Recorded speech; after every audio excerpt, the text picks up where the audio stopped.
Hello বন্ধুরা, good morning. Welcome back to my channel. আশা করছি তোমরা ভালো আছো, আমিও ভালো আছি।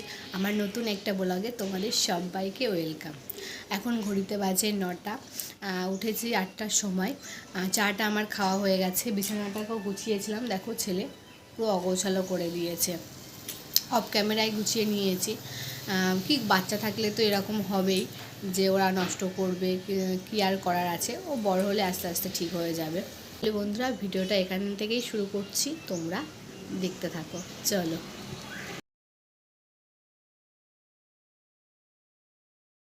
দেরি না করে আগে রান্নাঘরে চলে এসেছি চা খেতে, কারণ চাটা খেলে যদি শরীরটা একটু ভালো লাগে, সেই জন্য আগে চাটা করে খেয়ে নিলাম। কিছু লাগেনি, তুমি হ্যাঁ, আস্তে আস্তে গুছিয়ে রেখে দাও। বাবা মা কত কাজ করে দেয়, বলো বাবা। ও বাড়িও কাজ করো? হ্যাঁ, অনেক কাজ করো আমার বাবা। এই বাড়িতেও কাজ করে। দেখো আমার সন্টা বাবা কত কাজ করতে শিখে গেছে। প্লাস্টিকে আলুগুলো ছিল, ওকে কিন্তু একবারও আমি বলিনি। আর কি সুন্দর একা বসে বসেই ঝুড়ির মধ্যে আলুগুলোকে রাখছে। আমার মনে হচ্ছে যে আমার ছেলেটা আস্তে আস্তে কত বড় হয়ে যাচ্ছে দেখতে দেখতে। তারপরে দেখো আমি এখানে রুটি আর একটু আলু চচ্চড়ি নিয়ে বসেছি। আমার রুটি খেতে আমি তেমন পছন্দ করি না, কিন্তু একটু আলু ভাজা আলু চচ্চড়ি থাকলে রুটি খেতে ভালো লাগে। তাই ফ্রিজে ছিল তোমার একটু আলু চচ্চড়ি, কালকে বানিয়েছিলাম, একটু ছিল। সেই জন্যই ভাবলাম যে সকালের টিফিনটা আমি আলু চচ্চড়ি দিয়েই করে নিই। আর আমার এটা খেতে খুবই ভালো লাগে। তাহলে আমি বসে বসে একটু খেয়ে নিই, আর তোমরা ভিডিওটা তাহলে কন্টিনিউ দেখতে থাকো। একটু আলু ভাজা নয় আলু চচ্চড়ি করে নিই। আর আজকে একটু রান্নার ঝামেলা একদমই নেই, কারণ কালকে বিরিয়ানি বানিয়েছিলাম। দেখো কতটা বিরিয়ানি আছে।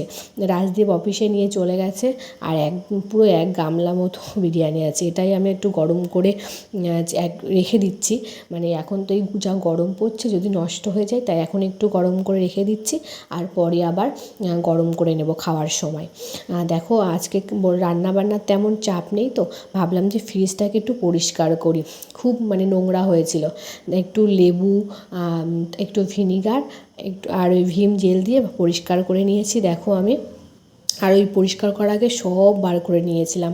আর এবার এক এক করে করে সব সবজিগুলো ঢুকিয়ে গুছিয়ে নিয়েছি। অনেক সবজি, দেখো কত সবজি।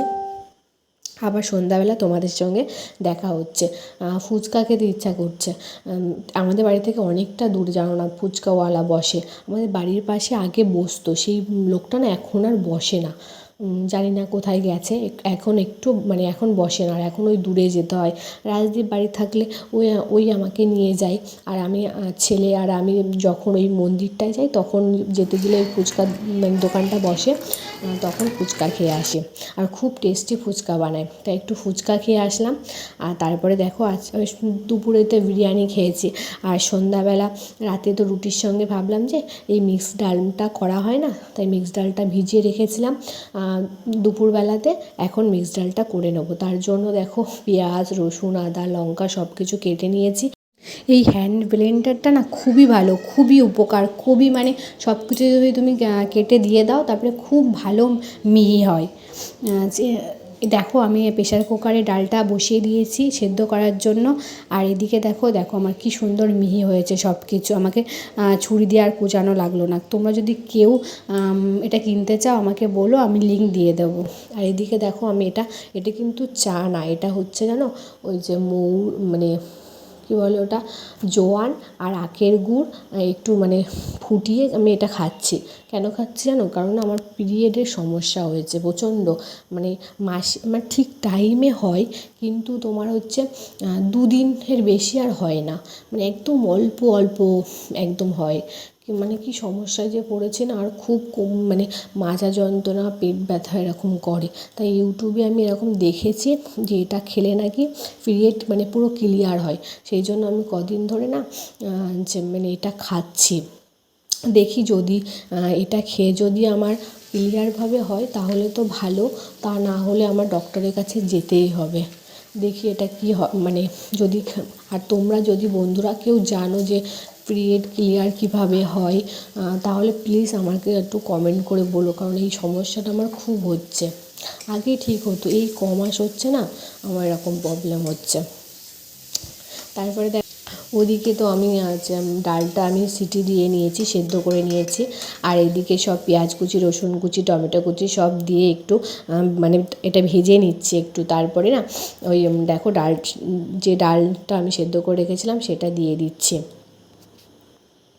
এই ডালটা খেতে খুব ভালো লাগে। ফার্স্ট টাইম যে বন্ধুরা আমার ব্লগ দেখছো, প্লিজ আমাকে সাবস্ক্রাইব করে আমার পাশে থেকো আর আমাকে একটু সাপোর্ট করো।